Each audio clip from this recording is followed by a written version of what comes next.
Hello. ఏమండి సాయంత్రం త్వరగా రండి.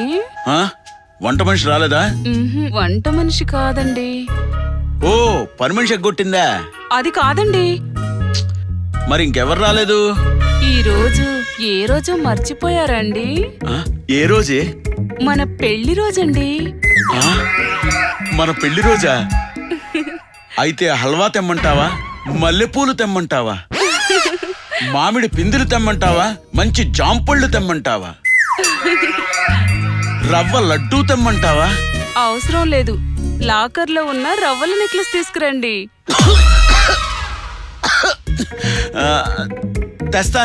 తెస్తాను, తప్పనిసరిగా తెస్తాను. ఏంటండి గొంతు తట్టిందా?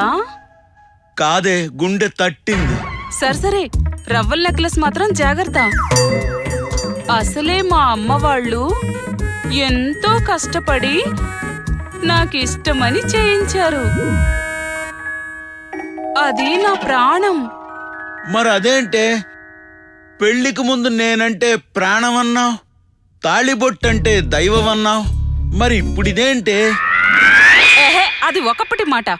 మరి ఇప్పుడు నా సాపి చెప్పింది చేయండి. ఏవే, నీకా రవ్వల నెక్లెస్ ముఖ్యమా, ఈ తాళిబొట్టు ముఖ్యమా? తొక్కలో తాలిబొట్టు అది ఉన్నా ఒకటే, ఊడినా ఒకటే. నా రవ్వల నెక్లెస్ మాత్రం జాగ్రత్త. దానికేమైనా జరిగిందా?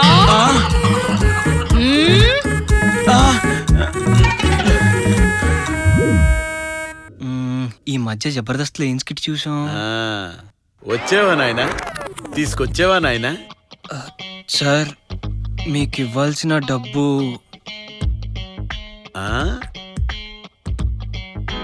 డబ్బు ఇవ్వడం ఆలస్యమైనందుకు బాధపడుతున్నావా? వద్దు, కష్టాలు కన్నీళ్లు మనకు కాకపోతే మహేష్ బాబుకి, చంద్రబాబుకి, మోహన్ బాబుకి, మన బాలయ్య బాబుకి. బాలయ్య బాబుకి వస్తాయా? ముందు నువ్వు నీ ఫీజు కడుతున్నావా, నా అప్పు కడుతున్నావా? సార్, మీలాంటి గ్రేట్ లెజెండ్స్ కి ఇలా జరగకూడదు సార్. జరగకూడదంతే. కానీ విధి ఆడిన వింత నాటకంలో మనం పావులు అయ్యాం సార్, పావులు అయ్యాం. కష్టాలు కన్నీళ్లు మహేష్ బాబుకి, చంద్రబాబుకి, మోహన్ బాబుకి, మన బాలయ్య బాబుకే కాకుండా మనకే వస్తాయని విధి వంచింది సార్. పూతరేకుల సీరియల్లా సాగదీయకుండా చెప్పు. ఏం చెప్పమంటారు, ఎలా చెప్పమంటారు సార్? దేంతోనూ చెప్పలేవు కాబట్టి నోటితో చెప్పు, వింటా. అలా అయితే ఓకే సార్. విషయాన్ని గుచ్చి గుచ్చి అడిగి నాకు గుండెని ఎందుకు సార్ పిండి చేస్తారు? ఇక్కడ యాక్షన్ చెయ్యి, ఓవర్ యాక్షన్ చెయ్యి. స్కిట్ తెలిసిపోయిందా ఏంటి? ఎర్లీ మార్నింగ్ డాడీ లేచారు, యోగా చేశారు, టిఫిన్ చేశారు, మీరు బాగా క్యాచ్ చేశారు. ఆ తర్వాత ఏం చేశారు? డాడీ నాకు డబ్బు పంపడం కోసం బీరువా ఓపెన్ చేసి సెల్ఫ్ లో ఉన్న చెక్ బుక్ ని అందుకోబోయారు. అమ్మా, గుండె నొప్పి. మీరు మళ్ళీ బాగా క్యాచ్ చేశారు సార్. ఆ తర్వాత ఏం చేశారు? ఇంకేం చేస్తాం సార్, మన విధి ఆడిన వింత నాటకంలో పావులు వేయం సార్, పావులు వేయం. ఒరేయ్, విధి ఆడేది వింత నాటకం అని తెలుసు, దాంట్లో మనం పావులం అని తెలుసు.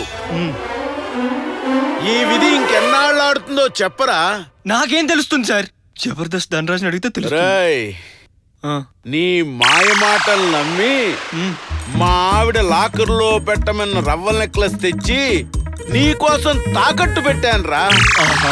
ఈ విషయం గనక మా ఆవిడికి తెలిస్తే నాకు వీర మోతే మోతరా. సార్, మా నాన్న హాస్పిటల్ నుంచి డిశ్చార్జ్ అవ్వగానే మీ ఫీజు, మీ డబ్బులు నేను తీసుకొచ్చి కడతాను సార్. చలో బాయ్. రేయ్, మీ నాన్న గనక హాస్పిటల్ నుంచి డిశ్చార్జ్ కాలేదే అనుకో, నేను అడ్మిట్ అయిపోవడం ఖాయంరా.